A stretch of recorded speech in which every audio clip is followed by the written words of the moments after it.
O Agronacional de hoje está cheio de sabor e nutrientes. A gente vai visitar uma plantação de morangos em Brasília e ver como anda a pesquisa que tenta adaptar o cultivo da quinoa às terras brasileiras. Já em São Paulo, a gente vai conferir uma receita deliciosa com uma pitada nordestina e conhecer a Expedição Safra, que vai percorrer o país para colher informações sobre a agricultura familiar. É o Mundo do Campo, na tela da TV Brasil. O Agronacional começa agora.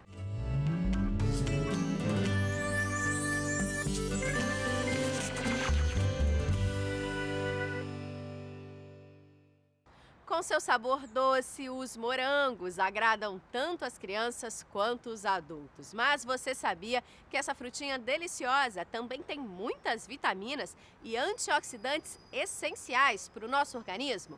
Para conhecer melhor sobre essa super fruta, a gente foi visitar uma plantação de morangos lá em Brasília. Confere aí.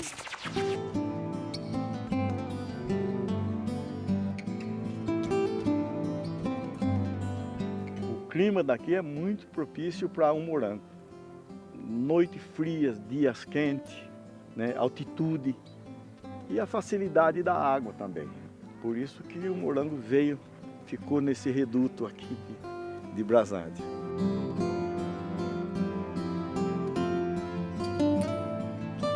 Para você plantar morango, você não pode chegar e plantar em qualquer lugar. Assim, aqui, na verdade, tem uma escolha de uma área que é baseada no quê? Na rotação de culturas. A Emater atua como extensão rural e assistência técnica, né? A extensão rural, por exemplo, no desenvolvimento social, se o camarada tem um saneamento adequado, se tem algum tipo de contaminação. E a Emater trabalha tanto com a produção e produtividade agrícola, quanto com o alimento seguro também. Tem que ser lucrativo para o produtor, tem que ter produtividade, produção, lucratividade, que muitas vezes o cara produz muito, mas gastou demais, então aí ele já não tem lucro, certo? Lucratividade e a produção do alimento seguro também para os consumidores do DF, para garantir que esses consumidores que vão consumir esse morango aqui não tem intoxicação alimentar, não tem intoxicação tanto por partículas orgânicas quanto por partículas químicas, né, dos fitossanitários. Eu mando análise, mando a terra para análise, me vem a planilha, eu mando para a Emater e a Emater me manda uma receita igual fosse um médico e ele dá a receituário para o senhor ir na farmácia comprar o remédio, né? Então aí eu faço, me dá já aquilo detalhado, a gente compra todos os insumos e vai aplicando de acordo que a terra vai pedindo. São vários produtos, né, que é colocado até chegar ao plantio. Tem a época certa de plantio, né? O tempo que a gente faz a adubação e depois o plantio. E aí, por diante, segue a carreira.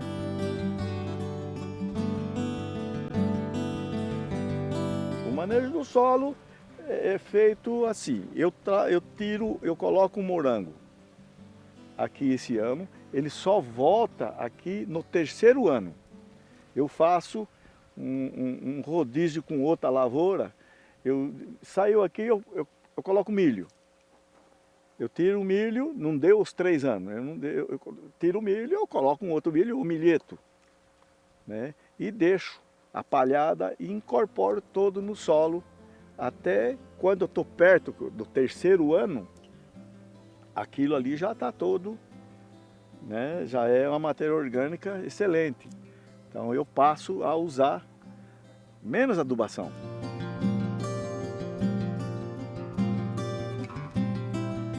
Aqui é feito a rotação de cultura com 3 anos, mas isso graças ao quê? A extensão da área dele, a propriedade dele é grande. Nós temos muitas propriedades que são pequenas, então o camarada muitas vezes, como planta uma área grande, tem que repetir a área. Aí a pressão de praga é muito maior. E aí o tratamento fitossanitário fica muito mais caro e aí o lucro dele reduz. A irrigação, no início, é a irrigação convencional, que é por aspersor, né? e 8, 10 dias depois do plantio entra a irrigação por gotejamento, que entra a adubação. E assim vai até o final da cultura. Isso faz com que a gente não precise utilizar fungicidas, porque aqui já é uma época seca, se desenvolve na época seca. Então não vai precisar de fungicida, já que você não molha a folha do morango. Só vai molhar a folha do morango de a cada 8, 10 dias, em que você liga a aspersão convencional para ela soltar gotas no ar, gotas pesadas que vai bater na folha e vai derrubar os ácaros. E vai derrubar os ovos do ácaro. Derruba ácaro, derruba ovos de ácaro. Só que os ovos, quando caem no chão, algum predador vai lá e come. E ele não tem perna para voltar. O ácaro volta. Então já reduz a pressão.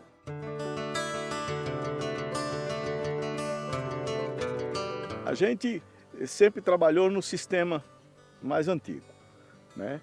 Que é aquele negócio, aparece uma praga, veneno.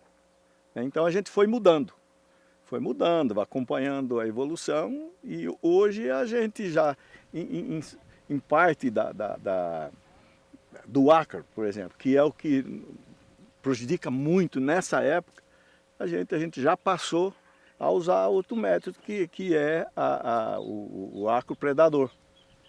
Então, eliminamos, nós estamos no 3º ano que não gastamos nada de acaricida, só no natural.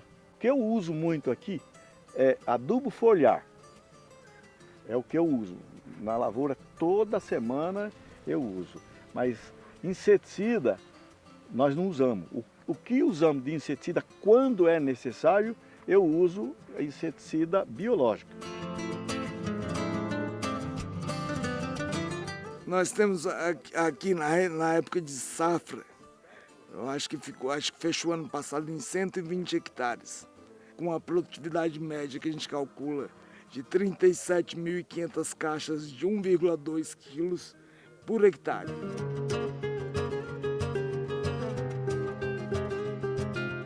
A procura existe de janeiro a janeiro, o consumo é muito grande. A produção, quando é fora de época, que é menor. Por exemplo, eu tenho aqui 9 hectares em campo aberto, mas na época do final de ano, na época das águas, isso é reduzido para 1 hectare, 2 no máximo. E a pessoa sendo leiga nesse ponto, ele vai jogar o dinheiro dele fora. Ele tem que ter conhecimento, tem que ter acompanhamento com um agrônomo que indique ele. Eu não vou dizer que não seja viável, é viável, mas ele tem que ter um certo conhecimento. Desde o início das primeiras frutas que aparecem, tem que tomar esse cuidado. Entre colheita, embalagem, transporte, armazenamento, ele é muito sensível à fruta. Por isso que tem que ter um cuidado rigoroso em cima.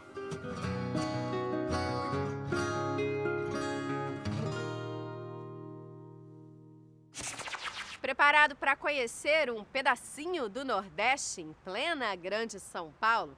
Direto do Centro de Tradições Nordestinas, a chefe Nalva nos ensina a preparar um delicioso escondidinho de mandioca com carne seca.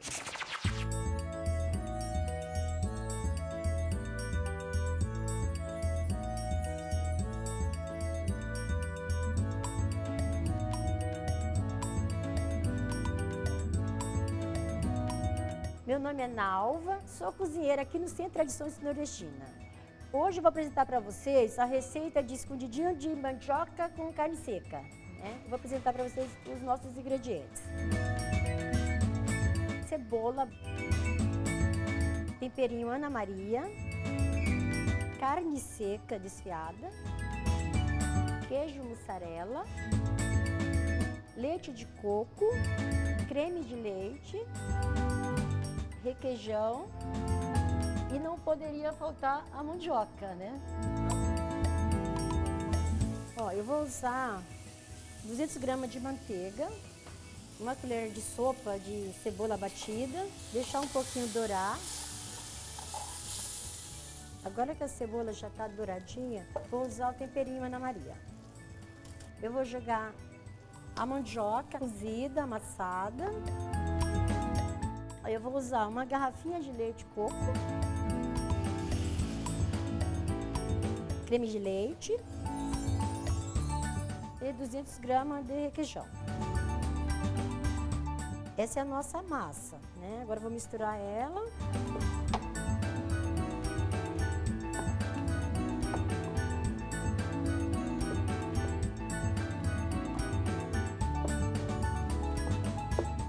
Agora que a massa já está bem cremosa, ela está pronta. Agora nós vamos montar o escondidinho. É muito fácil, simples, todo mundo pode fazer em casa. A receita é muito facinha e saborosa. Olha essa massa e a consistência. Aqui nós vamos usar carne seca, tá? Fazer uma camada de carne seca. Nós vamos jogar um pouco de queijo mussarela e mais uma camada de massa. Então, queijinho para gratinar. E vai ao forno 5 a 10 minutinhos, depende da temperatura do forno.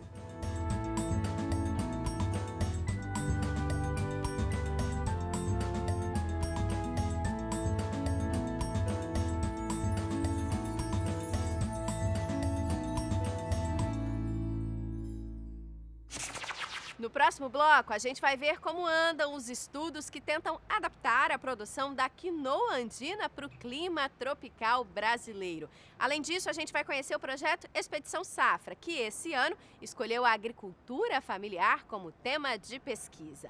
Fica com a gente!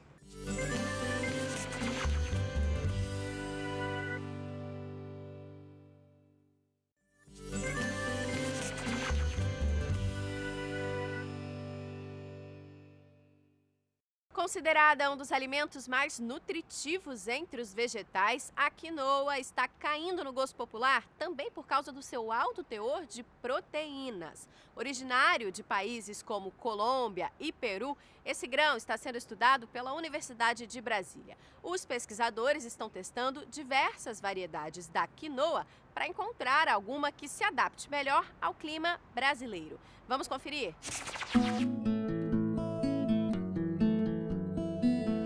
A gente classifica a quinoa como uma planta que produz grãos, assim como a soja produz grãos, o milho produz grãos. Só que, vamos dizer, quando transformada em farinha, a farinha dela se assemelha à farinha do trigo, por exemplo. Só que ela não tem glúten. Muitos classificam a quinoa como um pseudo-cereal. Por quê? Ela não pertence à família dos cereais, mas produz um alimento que se compara em qualidade ao dos cereais.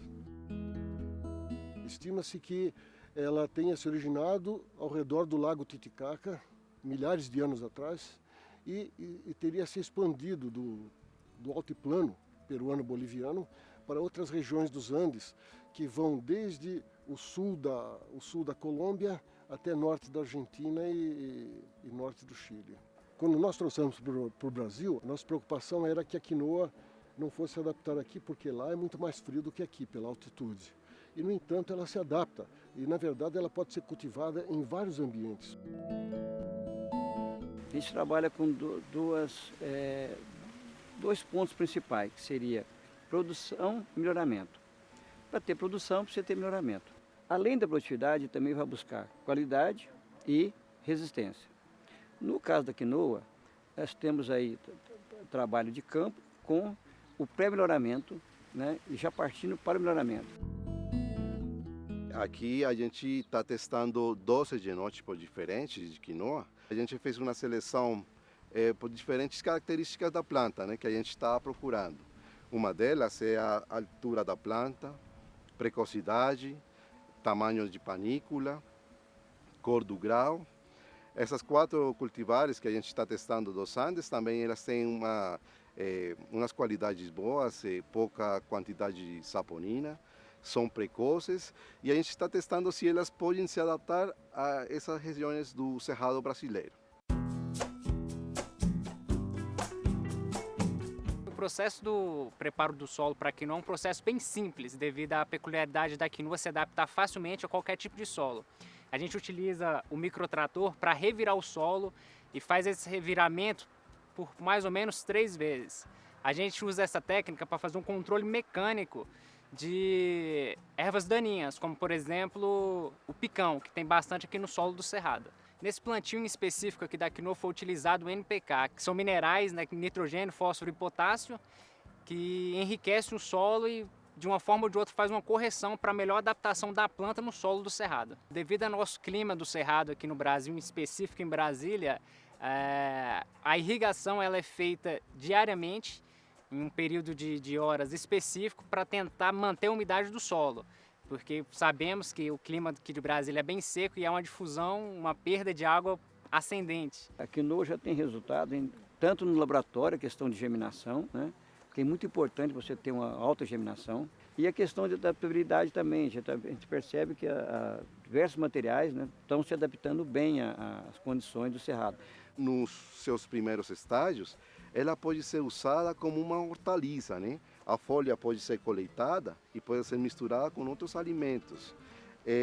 Já quando ela vai avançando no seu desenvolvimento, a gente já pega o grão, que o grão pode ser usado como uma mistura com outros cereais, né? Depois da gente coletar, fica também a planta, que a gente pode triturar ela, misturar com melaça e pode servir para alimentação de animais também.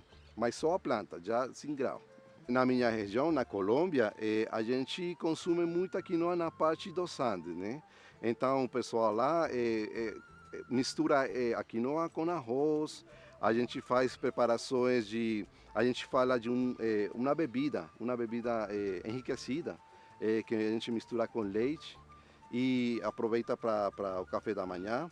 E tem alguns programas do governo que eles estão oferecendo uma farinha de quinoa que é dada para essa parte de fortalecimento nutricional das crianças, né?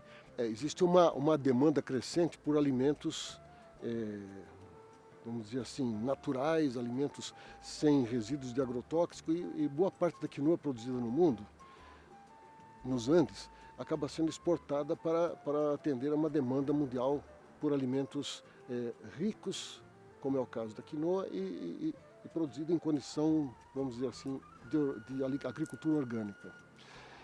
Ainda o consumo para a camada mais pobre da população é pequeno, porque os custos são altos, ou seja, a aquisição da quinoa no comércio é por um alto custo, que impossibilita as pessoas mais pobres de terem acesso.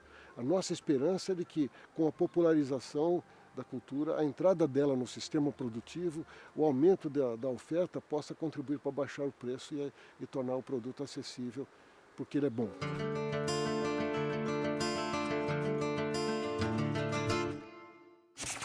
Em 2019, o projeto Expedição Safra vai percorrer todo o Brasil, colhendo informações sobre a agricultura familiar.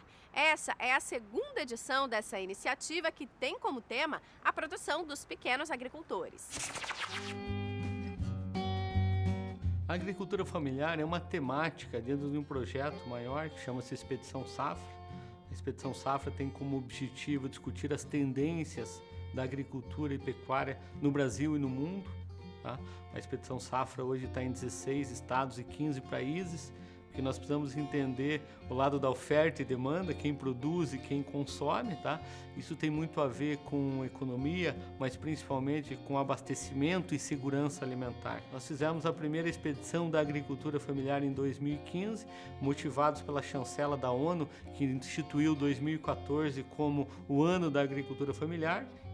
Estamos reeditando agora em 2019, que por coincidência também tem uma nova chancela da ONU tratando da década da agricultura familiar. Mas por que a FAO e a ONU estão olhando para essa realidade? Tá? Porque o pequeno produtor, ele está num contexto, a agricultura, pequena propriedade, a agricultura familiar, está num contexto de desenvolvimento econômico e social. Não tem a ver só com o produzir. Tem a ver com gerar emprego, renda, combater o êxodo rural.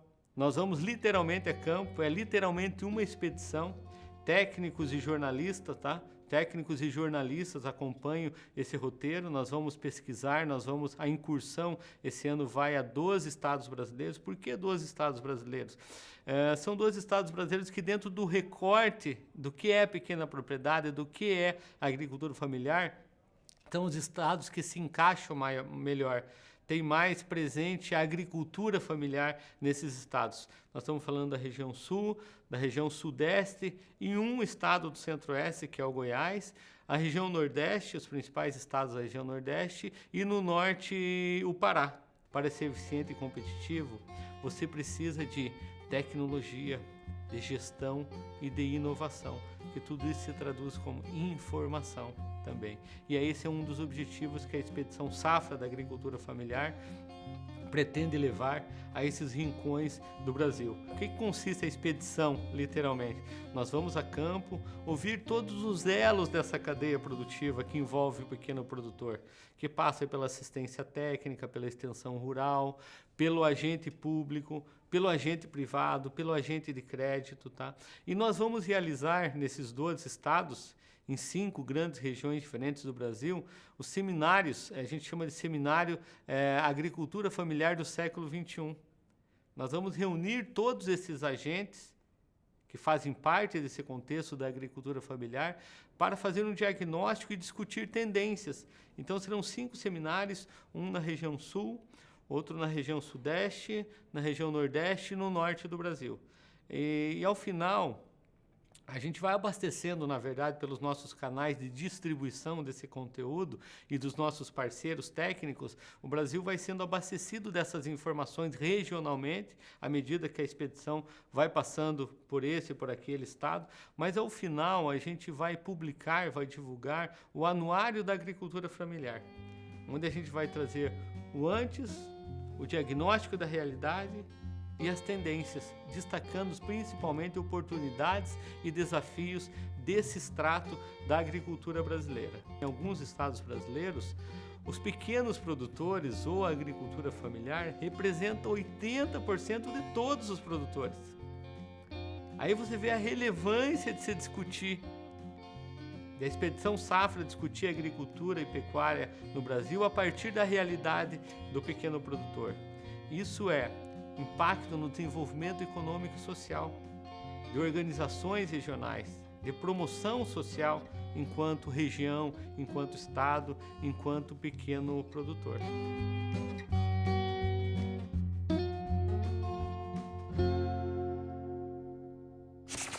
O Agronacional de hoje fica por aqui, mas na semana que vem a gente volta trazendo mais informações e curiosidades sobre a produção agropecuária do país. Agronacional é o mundo do campo na tela da TV Brasil.